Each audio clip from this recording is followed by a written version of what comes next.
Nadismaya si Korean super idol Sandara Park matapos mapurnada ang kanya sanang concert sa Cebu ngayong buwan. Sa kanyang post online, sinabi niyang maging siya ay nalungkot at nadismaya. Naghanda pa naman daw siya para sa nasabing show. Gayunpaman, meron pa naman daw next time. Kasama sana ni Dara ang K-pop stars na AB6, Unite at iba pa sa Awake a New Beginning sa September 23 sa City Dimari Events Ground.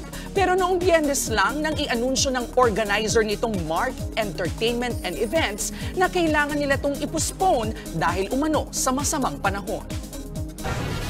Mga kapatid, Cheryl Cosin po, huwag maging huli at maging una sa lahat para sa tuloy-tuloy na balitaan at karagdagang impormasyon sa mga napapanahong isyu ng lipunan. Tumutok lamang at mag-subscribe sa social media pages ng News 5.